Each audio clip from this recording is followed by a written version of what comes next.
할렐루야. 성경 1189장 장별로 알아가는 성경 이야기, 지난 시간에 이어서 함께 해보도록 하겠습니다. 지난 시간은 이제 우리가 족장시대 아브라함에 대해서 은혜를 나누었는데, 오늘은 이제 이삭에 대해서 함께 해보도록 하겠습니다. 창세기의 주제는 모든 민족을 축복하시기 위한 통로가 될 민족을 하나님께서 선택하셨는데, 바로 2000년이 넘는 그런 기간이 창세기에 5분의 1밖에 되지 않는 1장에서 11장까지 다뤄진 반면 약 1700년 정도죠. 창세기 5분의 4, 그래서 12장부터 50장까지는 300년도 안 되는 그런 기간을 다루고 있습니다. 이는 창세기가 하나님의 구속 사역의 과정에 초점을 맞추고 있는 주제 중심의 책이기 때문입니다. 그래서 우리가 아브라함 12장부터 우리가 20장까지 했고, 오늘은 21장부터 27장까지가 이제 이삭 이야기입니다. 아브라함을 통해서 할례 언약을 주시고 그 다음에 횃불 언약을 주셨습니다. 21장입니다. 21장은 이제 이삭이 출생하는 이삭 출생입니다. 21장에 이르러 언약의 첫 계승자인 이삭이 태어납니다. 아브라함이 팔레스타인에 정착함으로써 아브라함에게 주신 하나님의 언약이 1차적으로 성취되어집니다. 이삭의 등장으로 말미암아 사라와 하갈, 그 다음에 이삭과 이스마엘 간의 갈등이 증폭되었고, 마침내 하갈과 이스마엘이 이제 축출당하기에 이릅니다. 2절입니다. 성경 갖고 계신 분은 저와 함께 성경을 찾아가면서 함께 은혜 나누면 좋겠습니다. 사라가 임신하고 하나님이 말씀하신 시기가 되어 아들을 낳으니 이름을 이삭이라 하였고, 사라가 본즉 아브라함의 아들 애굽 여인 하갈의 아들이 이스마엘이죠. 이삭을 놀리는지라. 그래서 이 놀린다는 말은요, 히브리어로 아기에 찬 그런 조소를 가리키고 있습니다. 이는 하나님의 복을 조소거리로 만드는 이런 행동으로, 이스마엘이 이 당시에 16세의 그런 나이인데, 그래서 16살의 나이이기 때문에 마땅히 책임져야 할 그런 불경건이었음을 말씀하고 있습니다. 10절입니다. 그가 아브라함에게 이르되 이 여종과 그 아들을 내쫓으라. 이 종의 아들은 내 아들 이삭과 함께 기업을 얻지 못하리라 하고, 그래서 기업을 얻지 못하는 하갈과 이스마엘이 이제 축출당하게 되어집니다. 우리 안에도 하갈과 이스마엘과 같은 이런 불신, 이런 것들이 있다면 반드시 내 안에서 다 쫓아내야 함을 또한 말씀해 주고 있습니다. 22장입니다. 22장은 이제 이삭 번제입니다. 하나님께서 이삭을 주실 때는 언제고, 또한 하나님께서 이삭을 번제로 바쳐라, 하나님 이렇게 말씀하십니다. 자식을 너무 사랑하다 보면 하나님께 대한 순종을 등한히 할 수도 있습니다. 그래서 하나님은 이삭을 번제로 바칠 것을 명하심으로 아브라함의 믿음을 시험하고 계십니다. 이 명령에 아브라함은 신속하고도 과감하게 순종합니다. 여러분 어떨까요?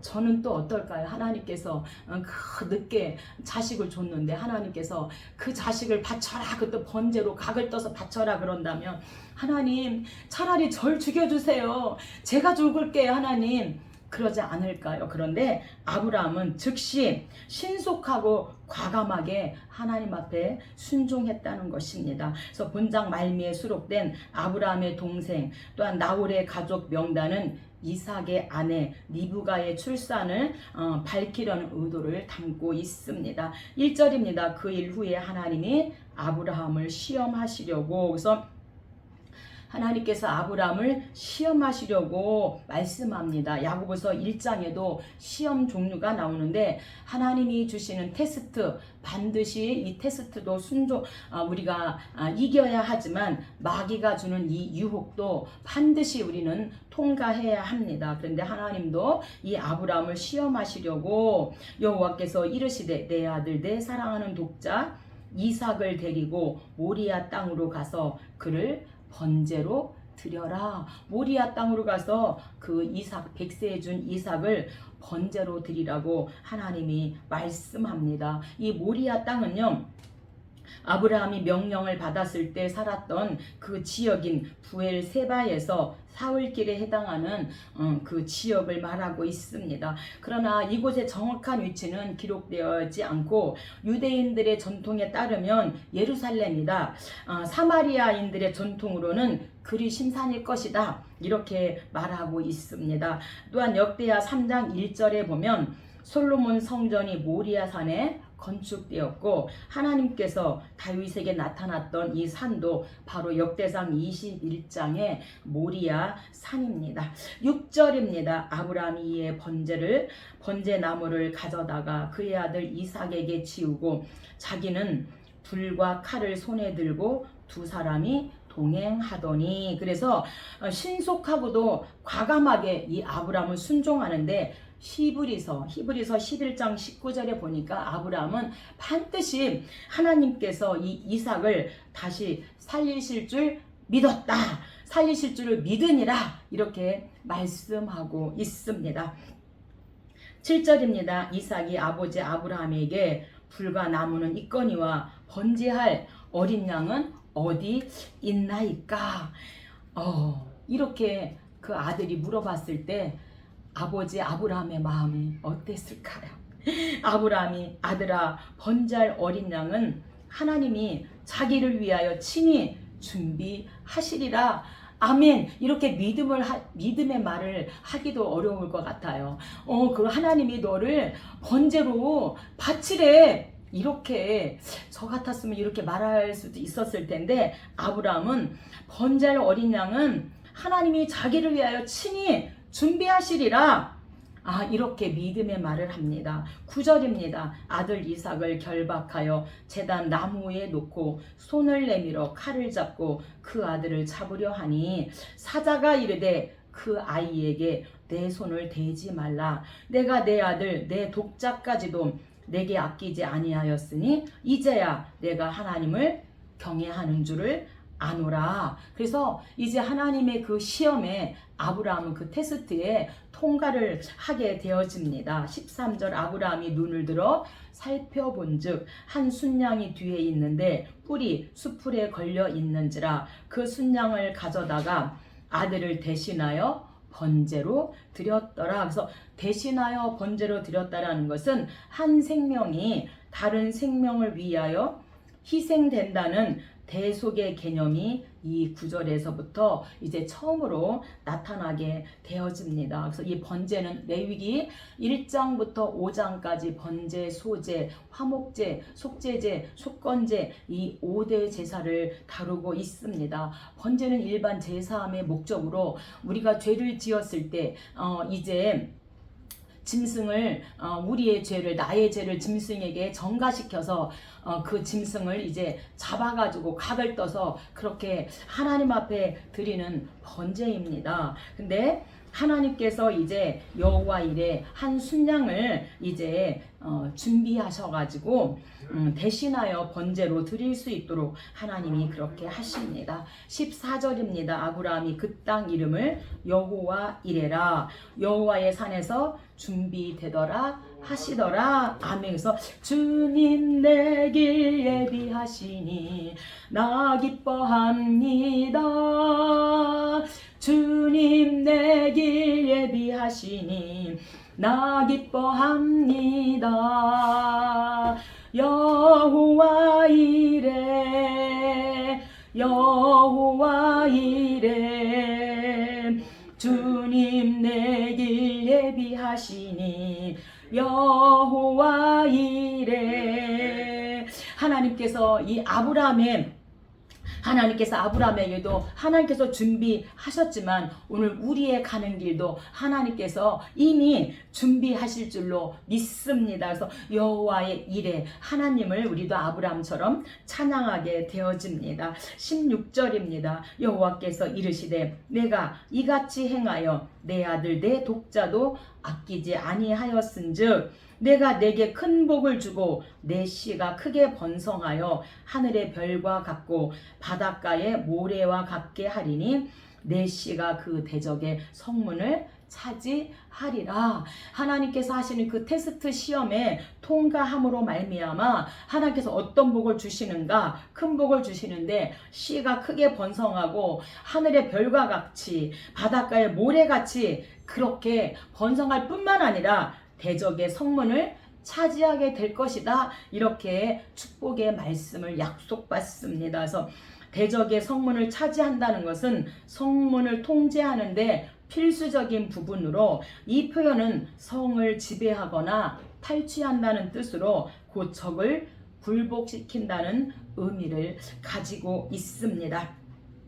23장입니다. 23장은 127세에 이제 사라가 죽게 되어지는 사라 죽음입니다. 아브라함의 아내 사라의 죽음과 장사를 소상하게 보도하는 내용으로 사라에게도 인간적인 결점과 나약함이 많이 있었지만 그럼에도 불구하고 성경에서는 이 사라를 믿음의 여인으로 평가하고 있습니다. 그래서 베드로전서 3장 6절에 사라가 아브라함을 주라 칭하여 순종한 것 같이 이렇게 그래서 믿음의 여인으로 말씀하고 남편에 대한 사라의 순종은 모든 그리스도인 여성이 따라야 할 그런 모범으로 베드로전서 3장 6절에서 소개하고 있습니다. 1절입니다. 사라가 127세를 살았으니 사라가 가나안 땅 헤브론에서 죽음에 내 주여 내가 그 밭을 당신에게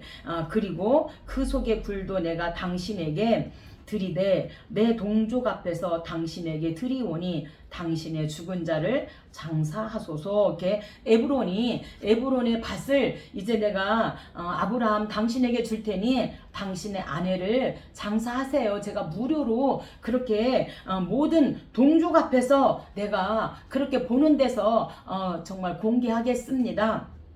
이렇게 말합니다. 그랬을 때 16절 아브라함이 에브론의 말을 따라 에브론 헷족 속이 듣는 데서 말한 대로 상인이 통용하는 막벨라 굴을 은 400세겔을 달아 에브론에게 주었더니 그래서 그냥 쓰라고 했더니 아니다. 이 땅이 얼마 정도 되냐 그랬더니 약 400세겔 정도 된다 이렇게 하니까 거저 쓰라고 했음에도 불구하고 거저 받지 않고 통용되는 그 시세대로 은 400세겔을 달아서 에브론에게 정확하게 주어집니다. 그래서 아브라함의 이 일처리 방법은요 깔끔하다는 거죠. 에브론이 내가 그냥 드릴 테니까 그냥 쓰세요 이렇게 했음에도 불구하고 돈 은 400세겔을 달아서 정확하게 이제 이렇게 깔끔하게 일 처리를 하는 것을 볼 수가 있습니다. 그래서 우리가 모든 일 처리는 깔끔하게 그리고 구원은 믿음으로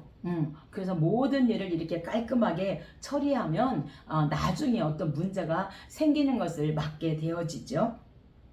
24장입니다. 24장은 이제 이삭 결혼에 대해서 말씀하고 있습니다. 며느리를 구하는 과정에서 아브라함의 믿음은 두 가지로 요약해 볼 수 있습니다. 첫째는 자기 고향 친척 가운데서 이삭의 아내를 구해오게 한 일이고요. 이는 당시 가나안 민족들의 그 타락상이 너무도 심했기 때문이고요. 둘째는 이삭을 고향 갈대아 우르죠. 거길로 데려가지 말라는 것입니다. 그래서 이는 가나안 땅과 관련한 하나님의 약속을 굳게 믿고 있었기 때문입니다. 1절입니다. 아브라함이 나이가 많아 늙었고 여호와께서 그에게 범사의 복을 주셨더라. 아브라함이 자기 집 모든 소유를 맡은 늙은 종에게 이르되 청하건대 내 허벅지 밑에 내 손을 넣으라. 그래서 이 허벅지 밑에 내 손을 넣으라는 것은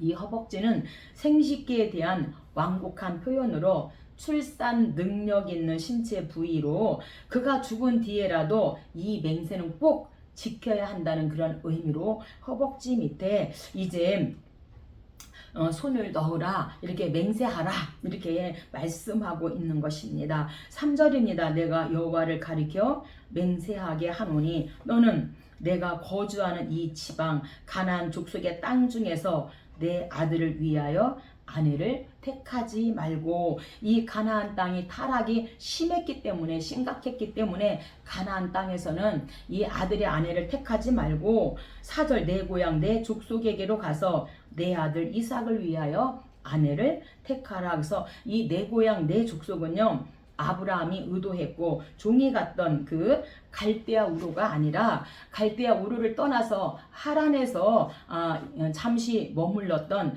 그 하란을 가리키고 있습니다. 12절입니다. 나에게 순조롭게 만나게 하사 아브라함에게 은혜를 베푸시옵소서. 이제 이삭의 아내를 이제 종이 구하러 가면서 하나님 앞에 기도하는 것이죠. 나에게 순조롭게 이삭의 그 아내를 만나게 해주세요. 그래서 아브라함에게 은혜를 베푸시옵소서 이렇게 지금 기도합니다. 그 기도 내용이 13절 성중 사람의 딸들이 물길러 나오겠사오니 내가 우물 곁에 서 있다가 한 소년에게 이르기를 너는 물동이를 기울여 나로 마시게 하라 하리니 그의 대답이 마시라 내가 당신의 낙타에게도 마시게 하리라 하면 주께서 주의 종 이삭을 위하여 정하신 자라 주께서 내 주인에게 은혜 베푸심을 내가 알겠나이다. 이렇게 하나님 앞에 하나님 이렇게 제가 할게요.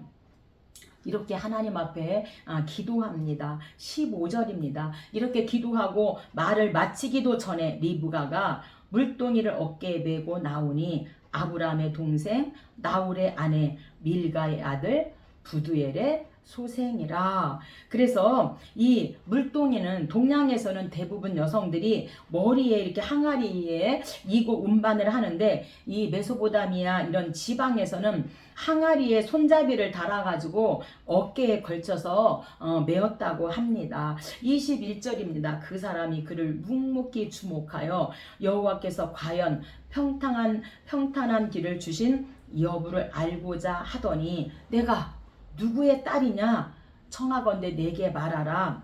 내 아버지의 집에 유숙할 곳이 있느냐. 지금 이렇게 14절에서 기도한 그 제목을 가지고 지금 묻고 있는 것입니다. 14절 24절 그 여자가 이르되 나는 밀가가 나홀에게서 낳은 부두엘의 딸이니이다. 나는 그래서 리브가입니다. 우리에게 집과 사료가 족하며 유숙할 곳도 있나이다. 이에 그 사람이 머리를 숙여 여호와께 경배하고. 그래서 하나님 앞에 경배를 했다는 것은 대체로 사람들은 일에 성공을 거두면 자기 자신을 자랑하고 내가 잘나서 내가 똑똑해서 이렇게 자기 자신을 자랑하지만 이 하나님을 섬기는 이 아브라함의 종은 먼저 하나님 앞에 지금 하나님을 경배하고 그 하나님을 찬양하게 되어집니다. 그래서 먼저 하나님을 기억하고 하나님께 경배를 드립니다. 그리고는 자신의 주인인 아브라함을 기억하고 마지막으로 하나님 나를 인도하여 주신 하나님 감사합니다. 이렇게 자신에 대해서 언급하게 되어집니다. 48절입니다. 내 주인 아브라함의 하나님 여호와께서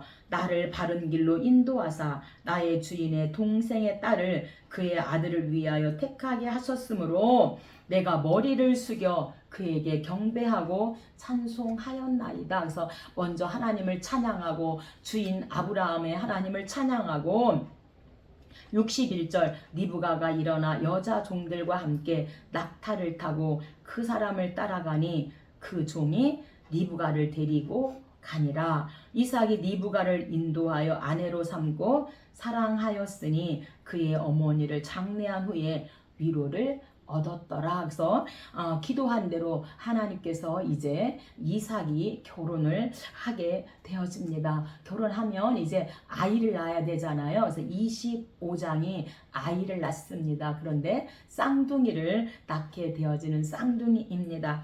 최초의 족장 아브라함의 죽음으로부터 이스라엘의 세 번째 족장 야곱의 출생 및 장자권 획득에 관한 내용으로 말씀하고 있습니다.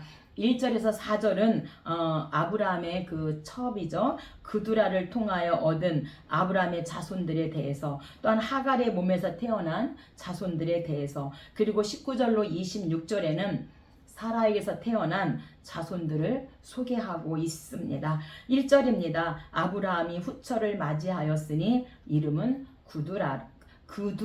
그래서 사라는 127세에 죽고 7절 아브라함의 향년이 175세라. 그래서 사라가 죽은 다음에도 한 50년을 더 살게 되어지므로 이제 아브라함이 후처를 맞이하였는데 그 이름이 구두라라 말하고 있습니다.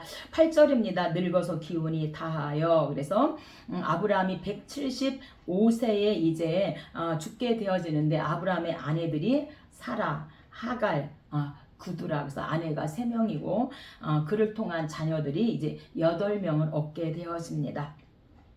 21절입니다. 리브가가 임신하였더니 여호와께서 두 국민이 내 태중에 있구나. 큰 자가 어린 자를 섬기리라. 해서 이제 쌍둥이를 달 건데 이제 작은 자가 큰 자를 섬기게 될 거야. 이렇게 임신한 사라에게 하나님께서 말씀해 줍니다. 그래서 큰 자가 어린 자를 섬긴다는 것은 장자 상속에 관한 고대의 법률에 의하면 두 아들이 있을 경우에는 동생은 형에게 복종하도록 되어 있습니다. 그러므로 하나님이 동생을 선택하신 것은 하나님의 백성이 자연적으로 형성된 것이 아니라 하나님의 섭리에 의해서, 아멘, 하나님의 섭리에 의해서 이루어진 것임을 나타나기 위함입니다. 그래서 큰 자가 어린 자를, 원래 이 고대 법률에 따르면 당연히 큰 자가 장자가 돼야 됨에도 불구하고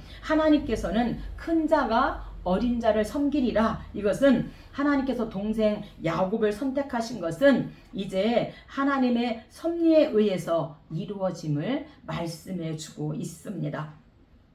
24절입니다. 쌍둥이가 있었는데 먼저 나온 자는 에서라 하였고 후에 나온 아우는 야곱이라. 이삭이 60세였더라. 에서는 익숙한 사냥꾼, 야곱은 조용한 사람이었으므로 장막에 거주하니라. 29절 야곱이 죽을 쑤었으니 야곱에게 이르되 내가 피곤하니 그 붉은 것을 내가 먹게 하라 한지라. 야곱이 형의 장자의 명분을 오늘 내게 팔라. 이렇게 말씀하고 있습니다. 이미 야곱은 정말 끝까지 장자로 나오려고 막 형을 막 발꿈치를 잡고 그랬음에도 동생으로 나오게 되어지죠. 근데 끝까지 천국은 침노하는 자의 것이라고 이 야곱은 이 장자권에 대한 그 욕심을 버릴 수가 없었던 거죠. 그래서 형이 이제 주로 사냥하는 사람이니까 사냥하고 돌아오면 얼마나 배고플까. 그래서 형이 돌아오는 시간에 맞춰서 죽을 씁니다. 그러니까 형이 이제 시장하니까 사냥하고 돌아서 빨리 나 너무 배고파. 나 빨리 죽 좀 줘. 그러니까 형 그러면 나에게 그 장자권을 팔아. 그럼 내가 죽을 줄게. 그럴 수 없지. 그럼 나도 줄 수가 없어. 그랬더니 야곱이 형의 장자의 명분 오늘 내게 팔라. 지금 이렇게 말하고 있는 거죠. 그래서 이 장자의 명분은요, 어머니의 쥐, 그래서 아내 혹은 첩이죠. 관계없이 처음으로 난 아들에게 자연적으로 주어지는 권리로 맏아들은 아버지의 유산에서 두 몫을 상속했다. 이렇게 신명기 21장에 말씀하고요. 여기서 명심할 것은요, 그것은 장자권에는 지상적 혜택뿐 아니라 두 몫을 받는 혜택뿐 아니라 영적인 것도 포함되어 있다고 하는 사실입니다. 그래서 하나님께서 이제 레위 족속을 이스라엘 모든 장자로 대신하여 하나님 앞에 바치기 전까지는 한 집안의 장자가 그 집안의 우두머리이면서 제사장 역할까지 했다고 하는 사실입니다. 그런데 에서가 장자권의 이점을 특별히, 그래서 제사장적 두목을 받고 제사장적 그 사명까지 그렇게 해야 되는데, 이 제사장의 그 이점을 장자권의 그 제사장적까지 제사장의 역할까지 하는 이것을 멸시한 것으로 그렇게 보고 있습니다. 그래서 천국은 침노하는 자의 것입니다. 그래서 정말로 우리가 끝까지 이기는 자이죠. 그래서 32절 에서가 내가 죽게 되었으니 이 장자의 명분이 내게 무엇이 유익하리요?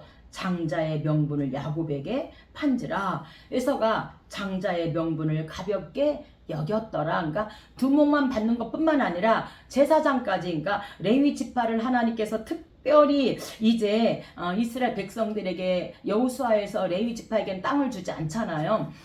그렇게 하나님 앞에 바쳐지기 전까지는 집안의 마다들이 제사장 것까지, 제사장 역할까지도 했는데, 이 에서는 그것을 멸시했기 때문에 그냥 쉽게 장자권을 그 팥죽 한 그릇에 팔았다, 가볍게 여겼다, 이렇게 말씀합니다. 26장입니다. 26장은 이제 이삭이 아브라함 아버지처럼 실수를 하게 되어지는 이삭 실수입니다. 창세기 12장에서 아브라함이 이제 기근으로 인해서 애굽으로 내려가서 자기 아내를 누이라고 이렇게 실수를 하게 되어지고, 또한 창세기 20장에서 또한 기근이 들어서 이제 그랄로 내려가게 되었는데, 그랄에 내려가서도 아내를 누이라고 이렇게 실수를 하게 되어지는데, 똑같은 실수를 이삭도 하게 되어집니다. 이삭은 블레셋 왕 아비멜렉을 두려워하여 아내 리브가를 누이라고 속입니다. 이삭은 엄청난 재산을 상속받은 데다가 풍성한 수확까지 거둠으로써 블레셋인들에게 시기와 두려움의 대상이 되었습니다. 이삭은 화평을 바라는 마음에서 기득권을 양보하고 조용히 우물도 다 파서 주고 조용히 부엘세바로 거주지를 옮기게 되어집니다. 1절입니다. 아브라함 때에 첫 흉년이 들었더니 그 땅에 또 흉년이 들매 이삭이 그랄로 가서 블레셋 왕 아비멜렉에게 이르렀더니, 하나님께서 나타나십니다. 2절, 여호와께서 이삭에게 나타나 애굽으로 내려가지 말고 내가 내게 지시하는 땅에 거주하라. 이 땅에 거류하면 내가 너와 함께 있어 내게 복을 주고 아브라함에게 맹세한 것을 주고 아브라함에게 맹세한 것을 이루어. 그래서 내가 너와 함께 있어 복을 준다는 것은 반드시 너가 내려가지 않고 아브라함이 약속한 그 땅에 있어 거주하면 내가 너를 도와주고 내가 너를 보호해 줄 거야. 그렇게 하나님께서 말씀합니다. 4절입니다. 내 자손을 하늘의 별과 같이 번성하게 하며 내 자손으로 말미암아 천하 만민이 복을 받으리라. 이는 아브라함이 내 말에 순종하고 내 명령과 내 계명과 내 율례와 내 법도를 지켰음이니라 하시니라. 그래서 아버지 아브라함으로 인하여 내가 너를 도와주고 내가 너를 보호하고 아버지 약속한 이 약속대로 내가 너에게 복을 줄게. 이렇게 우리 주님이 오셔서 말씀합니다. 그럼에도 불구하고 이삭이 실수를 합니다. 6절입니다. 이삭이 그랄에 거주하였더니 그곳 사람들이 아내에 대하여 물으매 그는 내 누이라 하였으니 리브가는 보기 아리따움으로 그곳 백성이 리브가로 말미암아 자기를 죽일까 하여 내 아내라 하기를 두려워함이었더라. 아브라함도 하나님의 내가 죽으면 하나님께서 하신 그 약속을 어떻게 지키나. 그래서 아내를, 근데 사라도 그렇게 아름다웠다, 아리따웠다 이렇게 말씀하고 있는데, 이렇게 지금 이삭의 아내 리브가도 그렇게 아름다웠다, 아리따웠다 말씀하고 있습니다. 왜 이렇게 똑같은 그랄에서 아버지가 한 실수처럼 이삭도 실수하는가? 그것은 죄악, 유전성 때문입니다. 그래서 우리는 죄악의 유전성을 물려주지 말고 할렐루야 믿음의 유전자를 물려줘야 될 줄로 믿습니다. 12절입니다. 이삭이 그 땅에서 농사하여 그 해에 100배나 얻었고 여호와께서 복을 주심으로 그 사람이 창대하고 왕성하여 마침내 거부가 되어. 그래서 하나님께서 그럼에도 불구하고 이 이삭에게 복을 주십니다. 이삭이 거부가 된, 이삭이 축복받은 이유는요, 첫 번째 순종했다는 거예요. 창세기 22장에서 이삭을 이제 하나님께서 번제로 드려라 했을 때 이 이삭은 왜 나예요 하지 않고 순종했어요. 그래서 순종했고요. 그다음에 두 번째는요. 아버지 아브라함이 물론 실수한 그런 죄악성의 유전자도 있지만 아버지 아브라함은 믿음의 조상이잖아요. 그래서 아버지의 그 신앙을 유산으로 그 믿음을 유산으로 물려받았기 때문에 이렇게 이삭이 거부가 될 수 있었고 하나님으로부터 엄청난 이 축복을 받을 수 있었다. 이렇게 말씀합니다. 오늘 저와 여러분도 복 받으려면 이렇게 이삭처럼 하나님 말씀에 순종하고 믿음의 DNA를 가지고 오직 십자가만 바라보고 나아갈 때 반드시 때가 되면 하나님께서 우리에게 저와 여러분에게 복을 주실 줄 믿습니다. 정말 진정한 복은 예수 믿고 우리가 구원받은 거예요. 예수 믿고 우리가 천국 백성 된 것이 가장 큰 축복입니다. 27장입니다. 27장은 이제 두 아들에게 축복하는 이삭 축복입니다. 에서의 장자권을 가로챘던 야곱이 이제는 장자의 축복마저 가로채고 있습니다. 이 일에는 어머니 리브가의 계책이 많이 작용을 하게 되어지죠. 야곱을 편애하였던 리브가는 야곱에 대한 하나님의 약속을 큰 자가 어린 자가 큰 자를 섬기리라, 큰 자가 어린 자를 섬기리라, 이 야곱에 대한 하나님의 약속을 잘 알고 있었음에도 불구하고 인간적인 방법으로 그 약속을 이루고자 합니다. 이러한 자세는 신앙인다운 태도는 아니죠. 1절입니다. 이삭이 나이가 많아 눈이 어두워 잘 보지 못하더니 맏아들 에서를 불러 내가 즐기는 별미를 만들어 내게로 가져와서 먹게 하여 내가 죽기 전에 내 마음껏 내게 축복하게 하라. 그래서 이삭 축복인 거죠. 이제 너가 맏아들이니 나에게 내가 좋아하는 별미 만들어 오면 내가 마음껏 내가 너에게 장자권의 축복, 제사장권의 축복을 내가 마음껏 내가 너를 축복하고 싶다. 그러니 별미를 만들어 와라. 이렇게 합니다. 근데 그 말을 아내인 리브가가 듣게 되어지는 거죠. 6절입니다. 리브가가 그의 아들 야곱에게 말하여 이르되 염소떼에 가서 거기서 좋은 염소 새끼 2마리를 내게로 가져오면 내가 그것으로 내 아버지를 위하여 그가 즐기시는 그 별미를 만들리니. 그럼 야곱이 엄마 아버지한테 걸리면 어떡해? 나 죽어요. 내가 다 책임질게요. 그래서 이제 염소 새끼를 잡아다 오고 아주 요리를 아주 맛있게 별미를 만들어 가지고 갑니다. 22절입니다. 야곱이 그 아버지 이삭에게 가까이 가니 이삭이 만지며 이르되 음성은 야곱의 음성이나 손은 에서의 손이로다 하며 그의 손이 형 에서의 손과 같이 털이 있으므로 분별하지 못하고 축복하였더라. 그래서 형의 그 장자권의 축복을 팥죽 한 그릇으로 이제 사가지고 결국에는 그 축복까지도 빼앗게 되어지는 이삭 축복입니다. 그래서 큰 자가 어린 자를 섬기리라는 이 말씀이 이루어집니다. 그래서 우리가 야곱 이제 족장시대의 아브라함 이야기 그리고 이삭 이야기입니다. 다음 시간에는 이제 28장부터 야곱에 대해서 함께 은혜 나누도록 하겠습니다. 감사합니다.